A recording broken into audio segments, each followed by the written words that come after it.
बिस्मिल्लाहिर्रहमानिर्रहीम। आपके पास question number 5 है। A n is equal to बिस्मिल्लाहिर्रहमानिर्रहीम।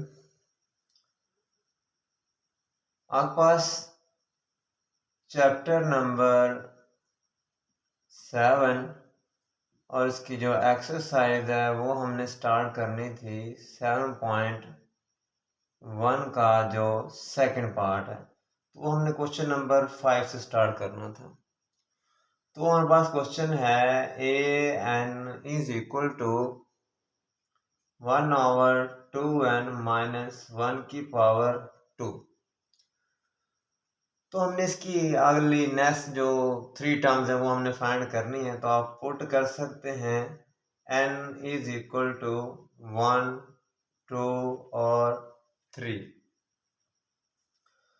अगर हम n की जगह पर 1 पुट करें, क्योंकि यहाँ पे n लिखा हुआ है, तो आपके पास ऊपर की साइड पे 1 है और डिनोमिनेटर जो डाउनवर्ड है 2 के साथ n मल्टीप्लाई हो रहा है। तो आपके पास साथ क्या हो जाएगा, यहाँ पे 1 माइनस का ये वाला 1 जो यहाँ पे लिखा हुआ है वो हमने वैसे लिखना है और पावर कितनी हो जाएगी 2। a1 इज इक्वल टू 1 वैसे ही लिख दें। 2 को जब हम 1 से मल्टीप्लाई करते हैं तो आपके पास आता है 2 और माइनस का क्या होगा, इसमें से 1 माइनस कर दें। पावर अब भी कितनी है 2 है। 2 में से अगर 1 निकालते हैं तो आपके पास बचेगा 1। तो ये 1 मैं नीचे लिख दिया और उसकी अब भी पावर कितनी है आपके पास 2 है। a1 इज इक्वल टू 1/1 की पावर 2 का मतलब होता है 1 मल्टीप्लाई 1। 1 को आपने 2 टाइम मल्टीप्लाई करना है। तो a1 इज इक्वल टू 1/1 को अगर आप 1 से मल्टीप्लाई कर दें तो तब भी आपके पास कितना रहता है 1 ही रहता है। और 1 को 1 से डिवाइड किया जाए तब भी आपके पास आंसर क्या आएगा 1 ही आएगा।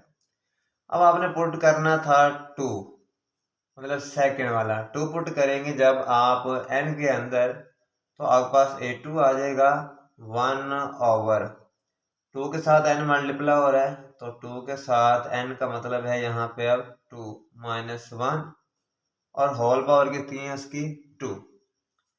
तो a2 इज इक्वल टू 1/2। 2 से 2 को अगर मल्टीप्लाई करें तो वो होता है 4।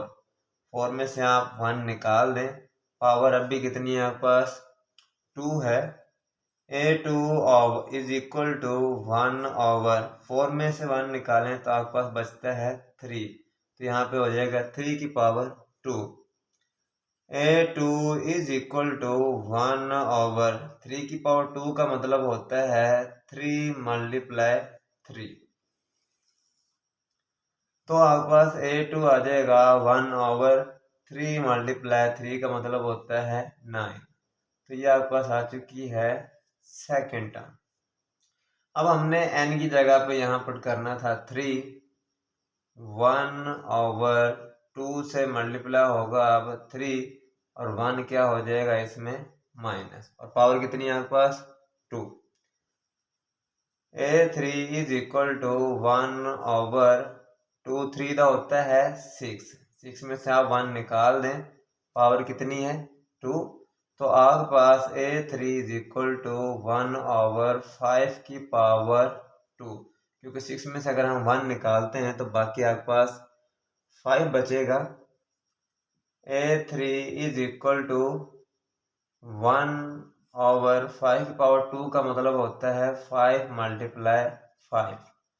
5 को अगर हम 5 से मल्टीप्लाई करवाते हैं तो आपके पास आ जाएगा 5 5 दा 25। तो आपके पास थर्ड वाला जो ऑप्शन था वो यही था। नेक्स्ट आपके पास क्वेश्चन है क्वेश्चन नंबर 6। क्वेश्चन में लिख रखा है an is equal to n+3। हमने इसकी नेक्स्ट 3 टर्म्स फाइंड करनी है। तो put n is equal to 1, 2 और 3। अगर हम 1 की बात करते हैं तो a1 इज इक्वल टू, यहाँ पे n है तो यहाँ पे आप 1 लगाएं, प्लस का 3 है तो 3 + 1 कितना हो जाएगा 4। तो a1 आपके पास आ चुका है 4, फर्स्ट टर्म आपके पास फाइंड हो चुकी है। सेकंड आप यहाँ पर लगाते हैं, अगर 2 इस n की जगह पर आप लगाएं 2 इज इक्वल टू, तो इस वाले n की जगह पर भी आपको 2 लगाना पड़ेगा, प्लस का कितना हो जाएगा 3, 3 + का 2 तो ये आपके पास होते हैं 5।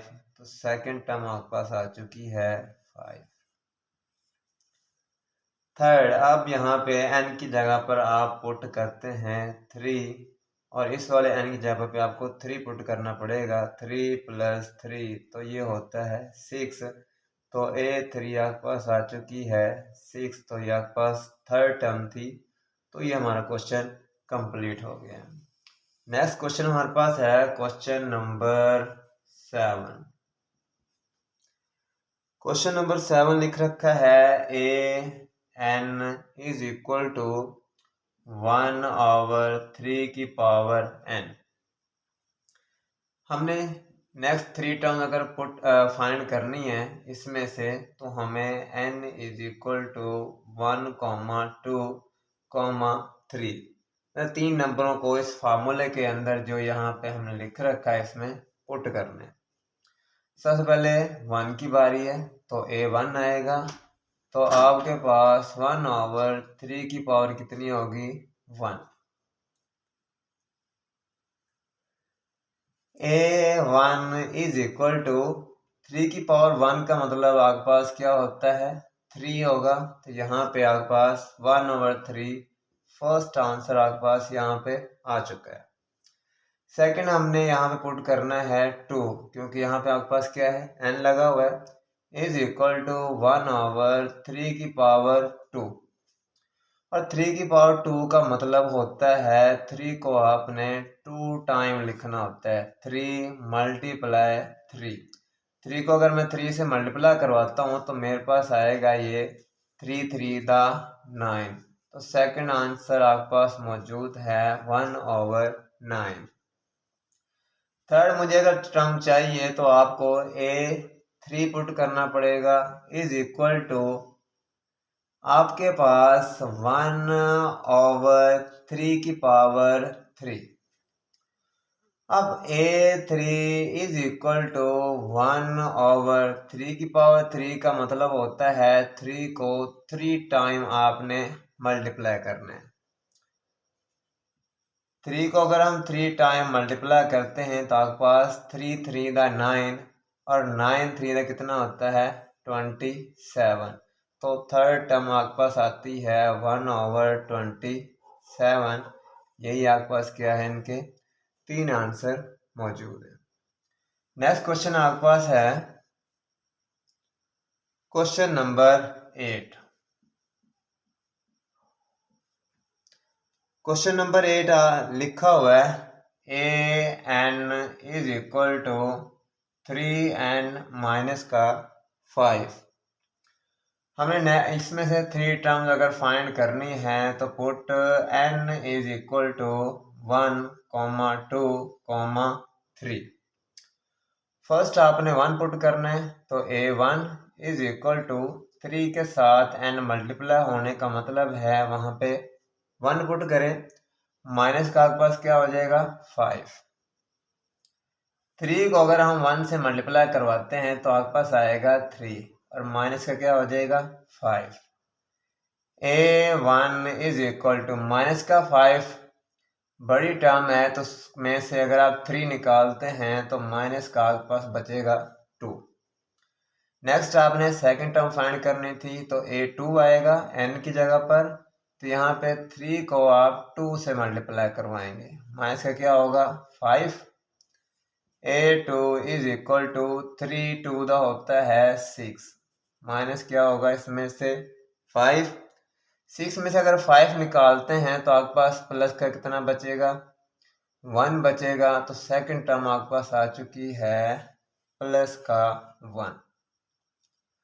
थर्ड टर्म आपके पास है, अगर आप n की जगह पर 3 पुट करते हैं तो आपके पास 3n से मल्टीप्लाई हो रहा है यहाँ पे, तो मल्टीप्लाई कितना होगा 3 माइनस का क्या होगा 5।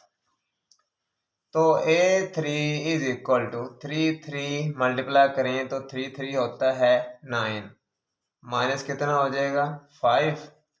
A3 इज इक्वल टू 9 बड़ी टर्म है तो उसमें से अगर 5 आप निकालते हैं तो बाकी बचेगा आपके पास प्लस का 4। तो यही आपके पास इसकी 3 रकमें मौजूद हैं। ओके, अल्लाह हाफिज। हाँ हीरो 8 होगा, ये करेगा यार, जगह जगह कोड़ मसलो है।